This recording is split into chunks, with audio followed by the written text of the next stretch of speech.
कैसे बने कुबेर शिव के महानतम भक्त। कुबेर यक्षों के राजा थे। यक्ष बीच का जीवन होते हैं। वे ना यहाँ के जीवन में होते हैं और ना ही वो पूरी तरह से जीवन के बाद वाली स्थिति में होते हैं।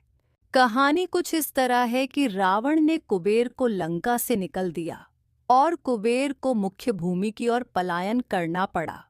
अपना राज्य और प्रजा को खोने की निराशा में उसने शिव की पूजा करना शुरू की और एक शिव भक्त बन गया।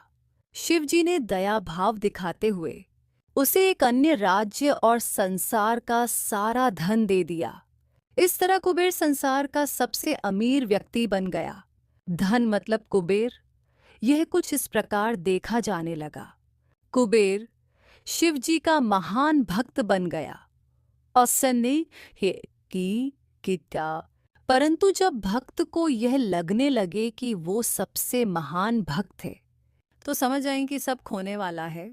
कुबेर को लगने लगा था कि वो शिव को इतना कुछ अर्पित करता है तो वो एक महानतम भक्त है और बेशक शिव जी ने चढ़ावे में से विभूति के अलावा कभी कुछ नहीं छुआ, पर कुबेर खुद को महान समझने लगा क्योंकि वो शिव जी को इतना कुछ चढ़ावे के रूप में भेंट करता था।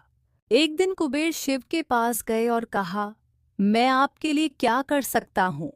मैं आपके लिए कुछ करना चाहता हूँ। शिव जी ने कहा, तुम मेरे लिए क्या कर सकते हो? कुछ भी नहीं, क्योंकि मुझे किसी चीज की आवश्यकता ही नहीं है। मैं ठीक हूँ। परंतु मेरा बेटा, उन्होंने गणपति की ओर इशारा करते हुए कहा, ये लड़का हमेशा भूखा रहता है, इसे अच्छे से खिला दो। यह तो अत्यंत सरल है कहकर कुबेर गणपति को अपने साथ भोजन के लिए ले गया। उसने गणपति को खाना खिलाना शुरू किया और वो खाते गए और खाते ही गए। कुबेर ने सैकड़ों रसोइयों की व्यवस्था की और प्रचुर मात्रा में खाना बनाना शुरू किया। उन्होंने यह सारा भोजन गणपति को परोसा और वे खाते रहे। कुबेर चिंतित हो उठे और कहा, रुक जाओ, अगर तुम इतना खाओगे तो तुम्हारा पेट फट जाएगा। गणपति ने कहा, आप उसकी चिंता मत करो। देखिए, मैंने एक सांप को एक कमर पेटी के रूप में बांध रखा है, तो आप मेरे पेट की चिंता ना करें। मुझे भूख लगी है, मुझे खाना खिलाएं। आप ही ने कहा था कि आप मेरी भूख मिटा सकते हैं। कुबेर ने अपना सारा धन खर्च कर दिया। कहते हैं कि कुबेर ने दूसरे लोगों से भी भोजन मंगवा के गणपति को खिलाया। गणपति ने सारा भोजन खाने के बाद भी कहा, मैं अभी भी भूखा हूँ, मेरा भोजन कहाँ है?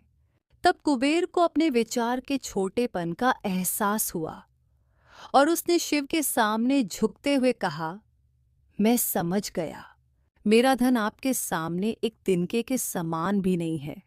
जो आपने मुझे दिया उसी का कुछ अंश आपको वापस देकर मैंने खुद को एक महान भक्त समझने की गलती की और इस क्षण के बाद उसके जीवन ने एक अलग ही दिशा ले ली।